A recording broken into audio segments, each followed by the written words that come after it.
Welcome back to, well, I suppose one of the main parts of the programme is the Hall of Fame. There isn't a person who has lifted a hurl or kicked a ball, stood on the sideline or watched the Sunday game who doesn't know that Jimmy Barry is already a Hall of Famer. One of the true greats of the GAA, the man who is simply known as JBM, is one of the most important and recognised figures in Irish sporting history. To those who hail from Cork or those who love Gaelic games, Jimmy Barry Murphy is an icon. No matter your club, your county, your allegiance, anyone that saw him play hurling or football have an appreciation for what he did. On the field, he had many of the qualities you seek in a sports person. An undenying desire to win and to lead, the grace and the fluency of a swan, the deft touch of a concert pianist or an artist, while he had the innate ability to be in the right place at the right time.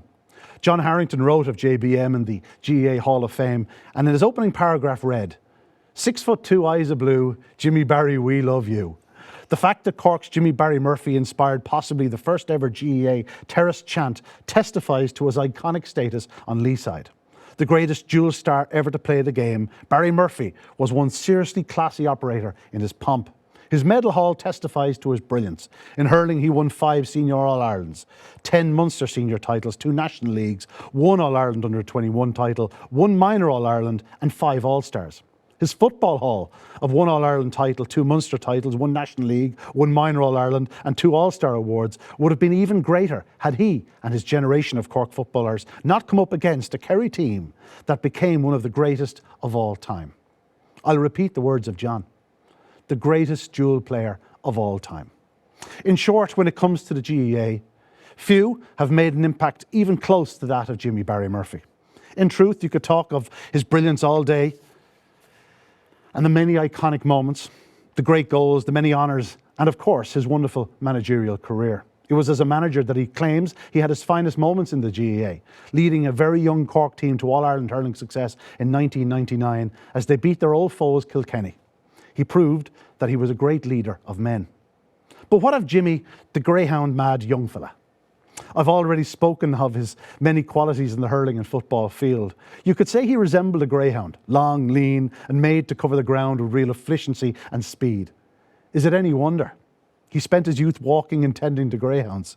They were as much a part of his upbringing as climbing trees, getting up to mischief, or playing hurling and football.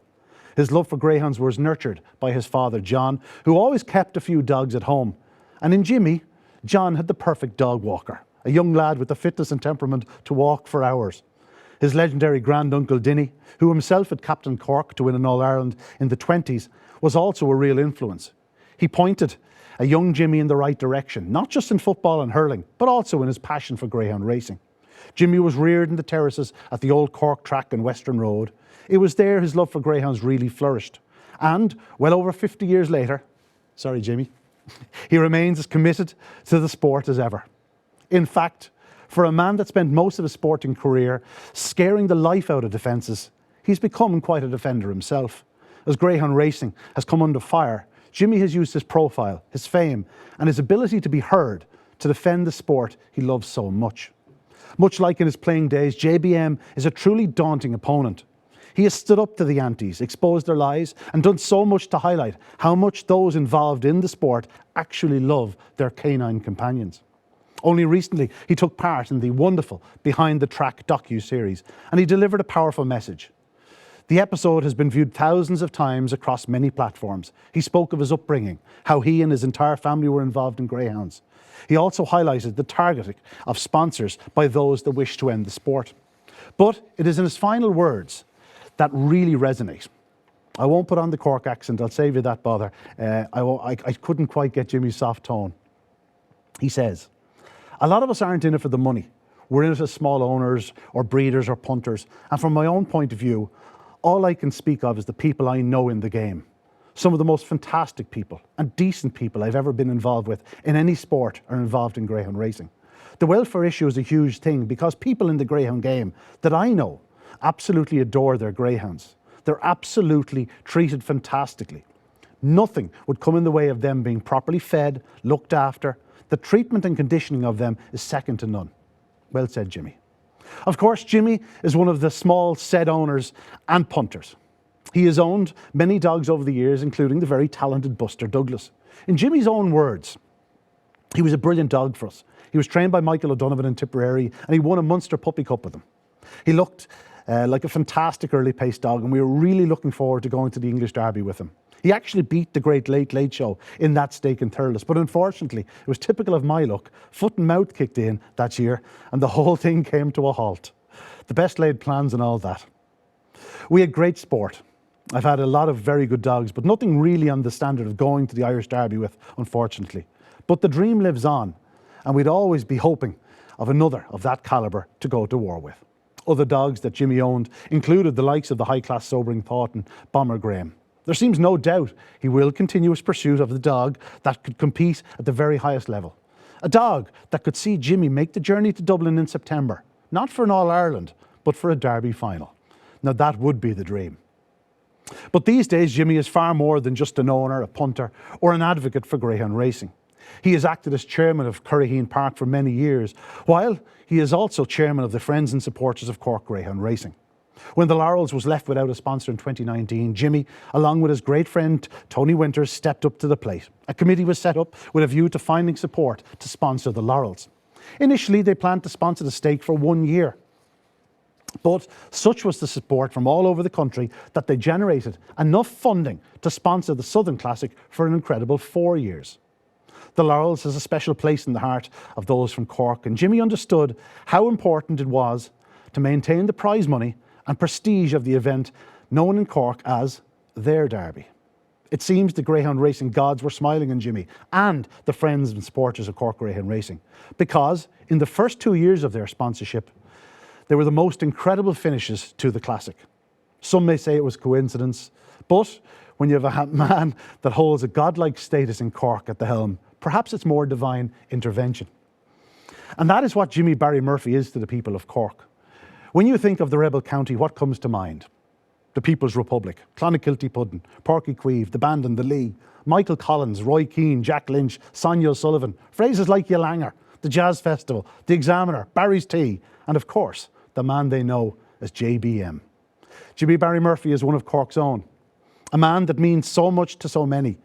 But as greyhound folk, we also class him as one of our own. A man that will do everything in his power to ensure the secure future of our sport. A gentleman that will continue to grace the tracks until his dying day many years from now. Because it may be over 35 years since he last laced up his boots for the Cork hurlers, and over 40 years since he graced the football field in his beloved red. But he still looks like he could do a job for them. The glint is in the eye, the smile is permanent, and let's be honest, he's in better shape than most of us. Jimmy, like all of us involved in the sport, can't wait for crowds to get back on the tracks of Ireland. Only when Jimmy returns, it will be as a member of the Hall of Fame. An honour the man from Cork City fully deserves. Let's watch him in action.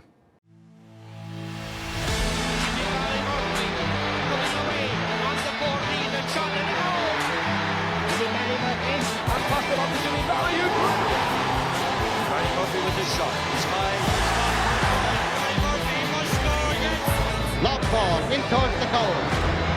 Hands going outward. Jimmy Barry Murphy with a shot that's low. And it's the goal! Jimmy Barry Murphy, the scorer of the goal that can win it all. Jimmy Barry Murphy is on the 21. He takes a shot and it's the goal! The young man with a great name. With a pass coming up to Jimmy Barry Murphy. Jimmy is shown. He's a shot this time. Another goal! Dermot McCurtain. John Fenton. Oh, goal! Oh, one of the greatest goals of all time. This is one you're going to see in slow motion. Many great players played in other countries, never won anything, so I'm blessed to be born where I am and play with Cork.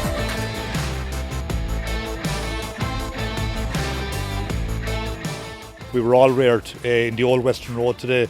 The Laurels being a huge event, you know, money was tight, and we got a committee together to raise funds locally to sponsor the Laurels, and it was a tremendous success.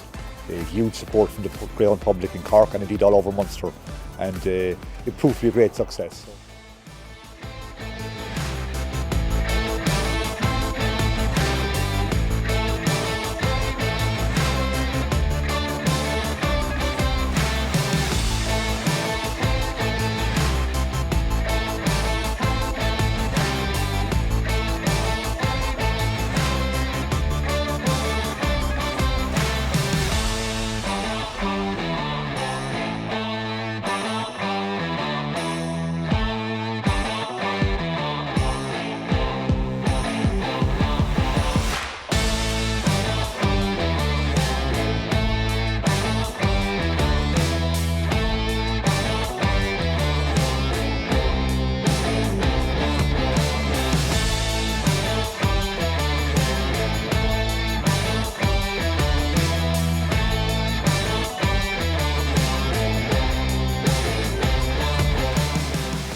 want to congratulate Jimmy Barry Murphy on his nomination for the Hall of Fame. It is well deserved. Well, I suppose in the GA terms, he was a legend. The very same as Diego Maradona and Pelé for the Brazilians and the Argentinians. Jimmy's our legend, number one. Well done, a well-deserved nomination. Come on, Jimmy. Yes, well, you may well have guessed by my intimation and my apology to Jimmy in the middle of the citation that the man himself is actually here as an added bonus. Jimmy, congratulations firstly on Hall of Fame. You're involved in, sport all your life, but greyhound racing is a very special place in your heart. Yeah, Ian, as you said there in the piece, it's been a passion all my life, along with hurling and football, obviously. Greyhound racing has been a huge part of my life, and I repeat what I said in that piece there a while ago. Some of the most fantastic people and great sports people I ever met in my life were involved in greyhound racing. This must be an honour, a man that, as you say, you grew up with greyhounds, you were on the lead, probably holding dogs as old as you could walk, I suppose. I did, as you said there also, my family were deeply involved in greyhounds, and we all were in some fashion. Some of us stayed at it longer than others for many reasons, but I got involved through my father, Lord of mercy on him, and my uncle Denny and his son John Barry Murphy were legends in Cork racing that time for attending the greyhound racing and all that. We had some great times there. Always looking for the super dog we'd love to have, and we had some very good dogs and some great fun over the years, but always part of our lives and a huge part of it really. Yeah, you still to this day get a real kick out of it, I can tell by you. I do, and I love going to the track, and I miss, and as Frank said in his piece earlier on, so sorry for all the people we've lost through the pandemic and great supporters of all sports.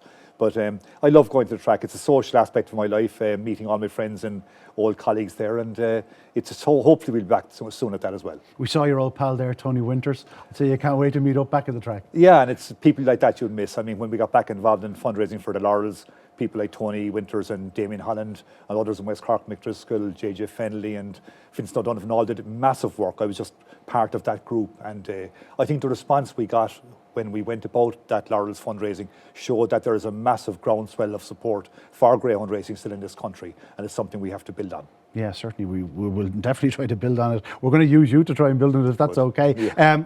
You have been rewarded. We've seen 2 exceptional Laurels the last 2 years. Yeah, we were very, very lucky. As you said, we were blessed with the support we got from owners and trainers all over the country, and the finals were absolutely fantastic occasions, and it'd be great if we can get crowds back, and hopefully over the next couple of years we'll have crowds back. And the results last year, for example, John Lennon winning the Laurels was great family friend of mine, and before that Kieran Lynch, also a great friend of mine as well from Cork. So it's been lucky that we had 2 local winners, but that wouldn't always be the case. But it was remarkable that did happen in the 2 years so far that we have sponsored, and they were tremendously popular wins locally. So another top of the wish list would be another local winner in the Laurels, Cork winning the hurling title, and Dublin winning 7 on the bounce. Is that it? I could pass up on the Laurels if we get Cork winning the All-Ireland, but we've had our run of the Laurels now. Hopefully we'll have contenders, but we don't mind where the winner comes from. We just want to see the stake being supported as it always has been. It's been our derby in Cork, as you said, and we want that to continue. Well, Jimmy, you're the only man I know that's a Hall of Fame in the GAA and now a Hall of Fame in greyhound racing. Congratulations,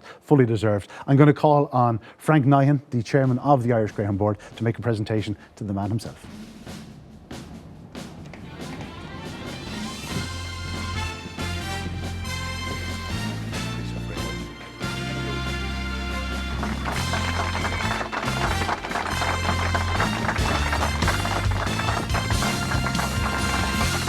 Yeah, once again, our sincerest congratulations to a thoroughly deserving winner of the Hall of Fame, the legend, the myth, the icon, Jimmy Barry Murphy.